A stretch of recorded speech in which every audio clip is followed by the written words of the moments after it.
With a string of innovations to his credit, Jawahar believes that innovation is more than just a mad burst of ideas. In this edition of the Leadership Series, he narrates how he went about creating a product that appeals to millions who don't have millions. Frugal innovation in marketing, best explained by Jawahar Kanjilal. When I took on this mandate in 2008, early 2008, about creating an emerging market services portfolio, my boss back then mentioned that here, this is your mandate, go create something new, because we believe that the mobile phone is ripe for innovation also also at the bottom of the pyramid. So I asked him, well, great, tell me, what should I be doing then? Turning back, he says, I can tell you what you should not be doing and not what you can do, because what you can do within that framework, you decide what you can do, but what you cannot do were a few things that he mentioned. He mentioned that do not look to the Western world for inspiration. Do not look for a product from the Western world, strip down the features and functionalities, and then call it an emerging market product. Do not do that. Do not do anything on music, on games, on location-based services. Do not do anything on email. Do not do anything on any of the services that were in existence at that point in time. Well, literally, these two pieces scared the hell out of me. And I said, wow, now what more? And he said, well, wait, Jawahar, there's one more aspect. Whatever you do, you should do ground up, and you should build it from insights from the emerging markets. Now, to put filters and build foundations on this, what I decided was I started checking out where could a mobile phone add most value. Everyone and all the services that were there were all focused on an urban consumer. They were all focused on a consumer, or they were focused on an enterprise, but they were all focused to consumers in the urban world. And here was a great opportunity for me to set the context. I said, okay, let's go way out, deep into the blue ocean, and check out what the opportunities lie there. So I took the risk of my lifetime, and I said I would look at opportunities for the rural consumers to start with, absolute extreme. Now, once you set the context, you better go knee deep into the marshes and find out what the insights there are and capture those insights. So that was the second leg of the journey for me. You don't just go wandering, but it was a structured process wherein you do consumer immersions, and we did a lot of those. You push people to ask them, what more do you expect from a mobile phone? And a brilliant nugget of an insight came through. People look at the phone as a magic box. Literally, like you rub it and a genie will come out and it will service your all your requirements. So literally a magic box. And why so? Because in people's lives, this was convergence at its best. Now, when you push them a bit more for more insights, what more do you expect from this magic box? You know what they say? It was a heart-touching moment for me. It was, can it improve my livelihood?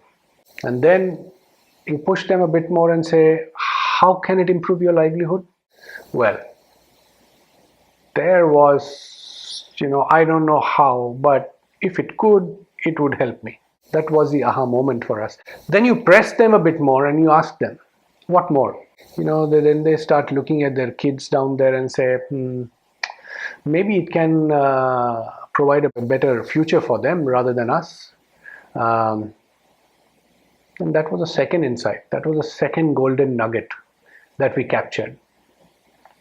And with these insights, we then translated and we said that let's put a big bet now. Let's go out and tell the world that we'll create a livelihood and life improvement services portfolio. Now, having committed ourselves to that path and committed ourselves to making that happen, we said, what next? Now, how do you realize this dream? So it was all about what could that product be? How do you convert this insight into a tangible product that people would use? So when you visualize the product, obviously in our case we said, let's ask them, let's go back to this consumer set and let's ask them, what do you expect as a livelihood enhancer? That one common denominator across, especially across Asia, Africa, was agriculture.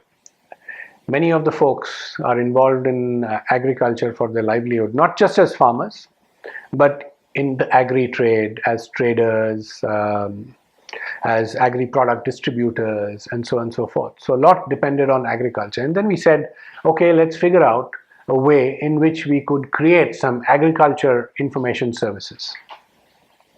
So that was the first point. The second point, the second vector that we saw was what would people want as a life improvement service? And going back to that glance that the person had on their children when they were telling about life improvement, it was but natural that it had to be something to doing with education. Mind you, education that would add a complementary effect to whatever one was going through in the formal school education, not literacy. Once again, we framed our education product question as something that would be helping us build complementarity, help people connect better with opportunities, boost their confidence. So then what would those services be? It could be services like learning English, exam preparation for students, life skills in general, entrepreneurship advice.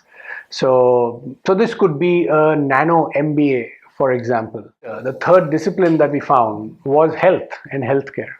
Now, health was a big one, because even though people would not pay for these services, but they would want the health advice, because all of them knew that they don't know quite a lot about how to keep themselves healthy, etc.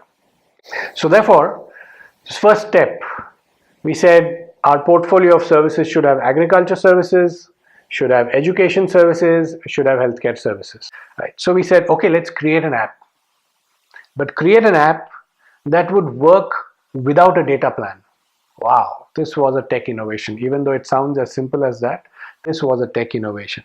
Because we created that app, embedded it on all the phones, on all Nokia phones, right down from the $10 phone to the $150 phone, right through that range. And this app would work on SMS in the background.